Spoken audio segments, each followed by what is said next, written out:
With men, when I see these guys that go into, I'm just like, what trauma do you have? Like, I don't have any trauma. And I wouldn't say we had a easy childhood, but I mean, trauma's in the eye of the beholder. Got shot at, got stabbed. I should have traumas. Why don't I have traumas? Because I don't talk about it. Because I don't label it. It's part of life.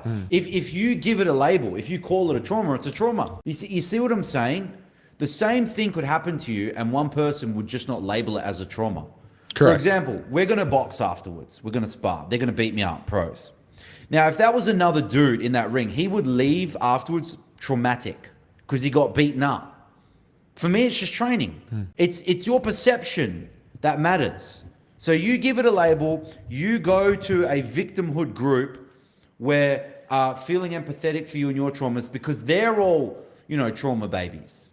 This is the thing. Anyone telling you should do a psychedelic, what's compelling them to? They're the ones suffering.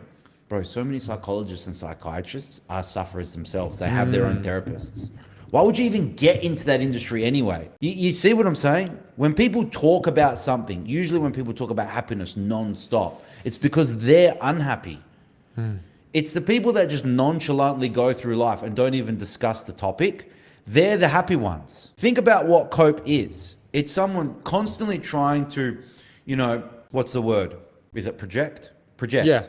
Constantly trying to project a message that truthfully non-sufferers just don't even think about. I don't think about drug addiction because I'm not addicted to drugs.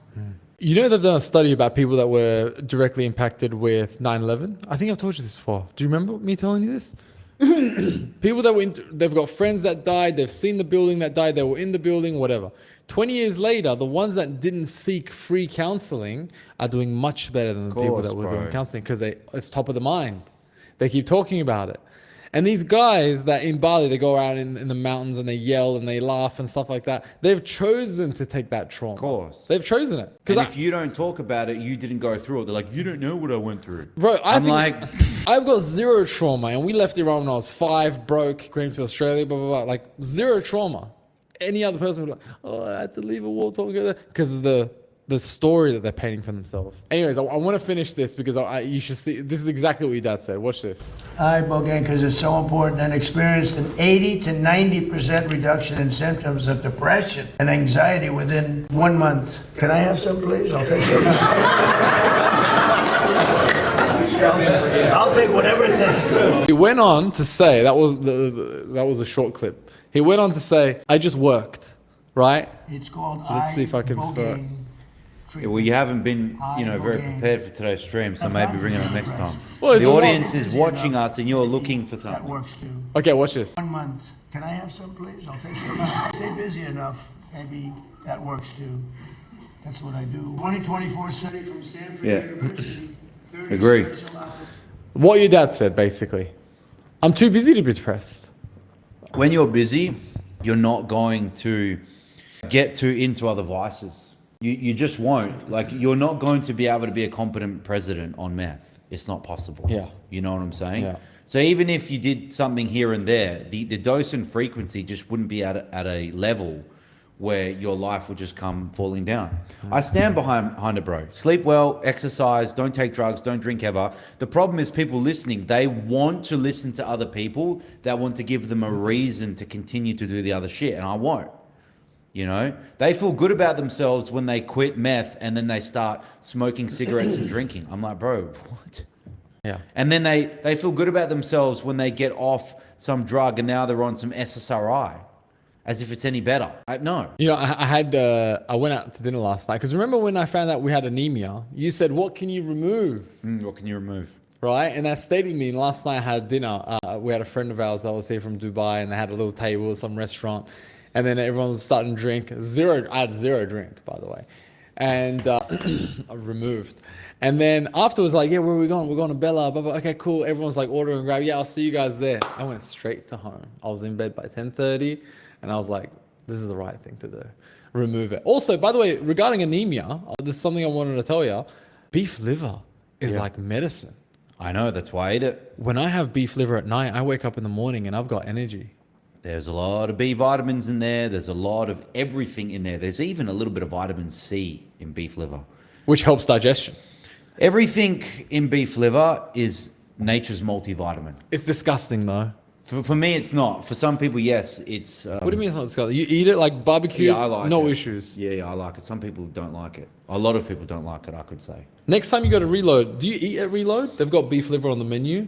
That's where I have my beef liver. The fact that I would go to the gym, go to a cafe, wait for them to bring out this food, which will never be to my liking, in the middle of, you know, everyone else talking and screaming so I can't focus on work, in the humidity, is just low tier brokey shit. My food is already cooked.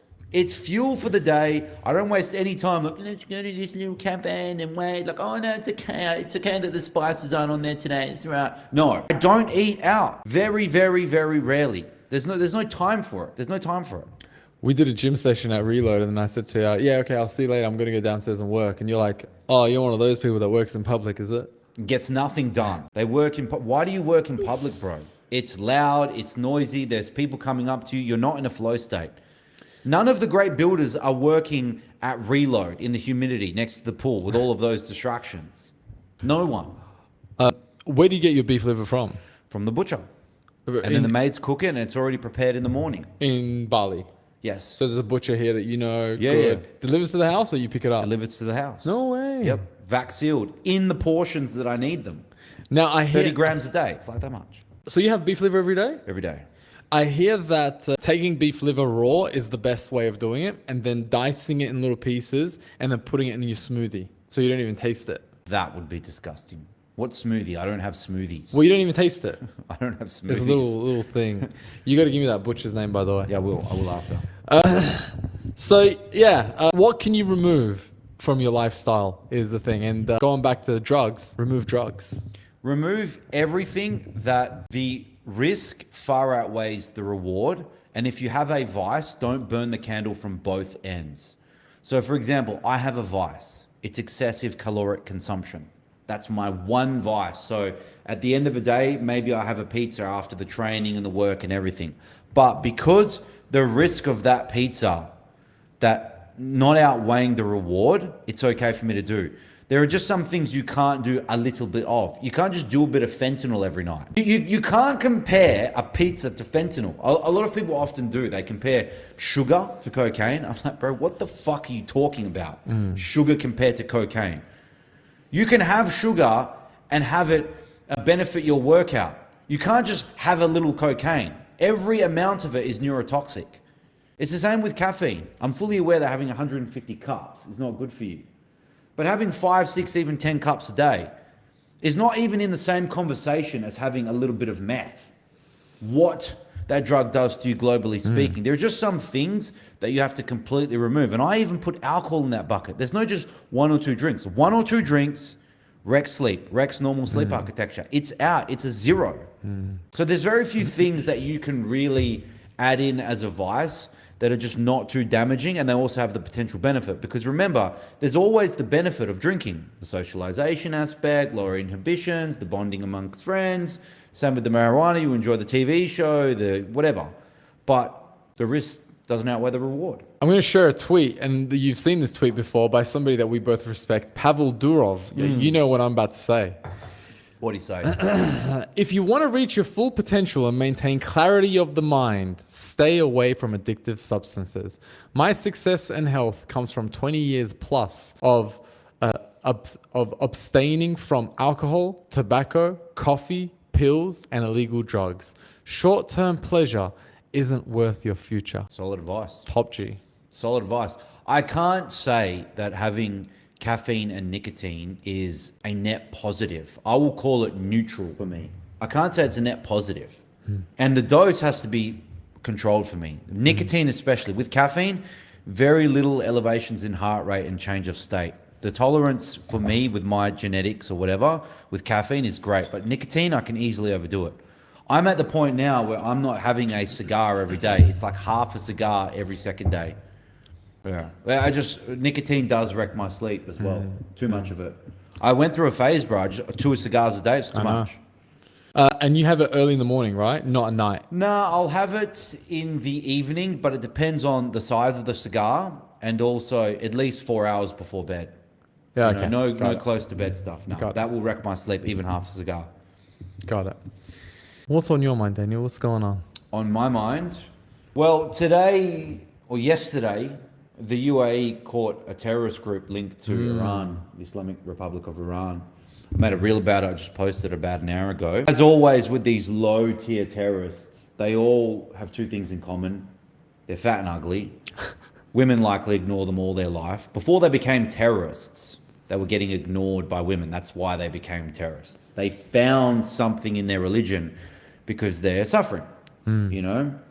You'll never find a dapper, charming terrorist, will you? No. Never. Because he's got too much to lose and life is too good. Yeah. You know?